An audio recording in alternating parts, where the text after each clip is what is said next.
For some reason, you're stranded in the middle of nowhere in the water and you're not wearing a life jacket. That's a big no-no anyways, but let's just say you're not wearing the life jacket and there's no boats around and you think you're going to be there for a long time, or you're scared about you going down and not coming back up. We're going to survival float. Survival float. The least amount of effort and energy possible. Watch. Take my breath and float and breathe when I need to.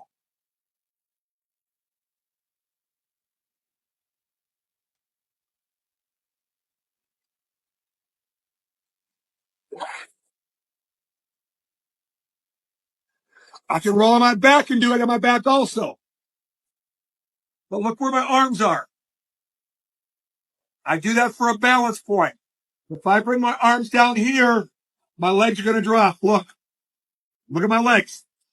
They just dropped. If I put my arms over here, the number one item that keeps most people from learning how to swim is fear.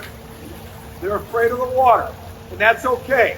54% of adults cannot swim. We got to change that.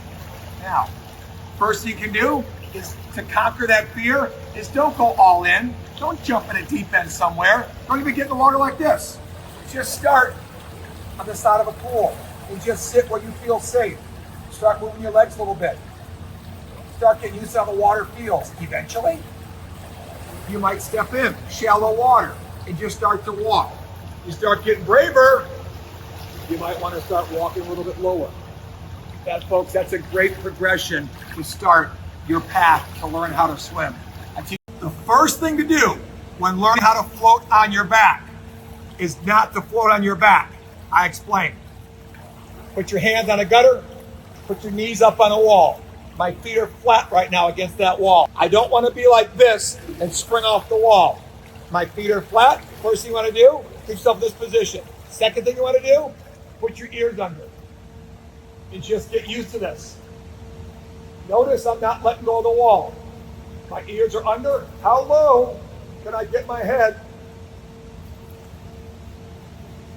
You get used to that first. We'll worry about floating on your back later. That is the first step. It doesn't involve floating on your back. It's preparing you to float on your back. Folks, is learning to swim in one day unrealistic? Not necessarily. Is it probable? No. Is it possible? Absolutely. It also depends on what your definition of swimming is. If I'm going to learn how to swim in one day, can I teach you how to hold your breath? You put your face in and float and move. Yes. Technically, is that swimming? Sure. On your back, kicks and paddles. Nice and easy. Like this. Technically, am I swimming? Yes, I am. Can you learn that in one day? Absolutely. Could you actually learn how to do freestyle and roll on your back and take a breath and come back over for more swimming? Could you learn that in one day? Absolutely. One thing leads to another. The number one mistake people make on backstroke when they're dealing with their legs is they're kicking too hard and showing too much knees. Well, too much knees and I'm kicking too hard. What's going to happen? Well, now my hips are going to drop. Watch. Kick too hard. My knees are coming out. Where am I right now? My hips. I start sitting down in the water. So on backstroke, let's stretch out nice and tall. Relax those feet. Relax. Watch. Simple. Straight legs. Easy ankles. Now I'll add my arms.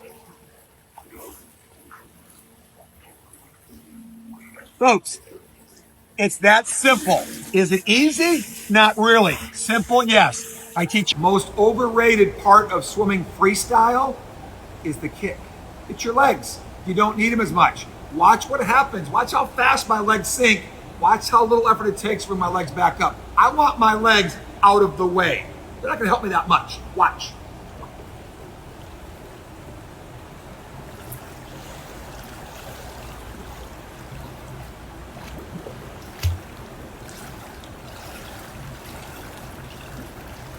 You saw how little effort it took to bring my legs back up. Now, I'm going to swim, hardly using my legs at all. I don't need them. Watch.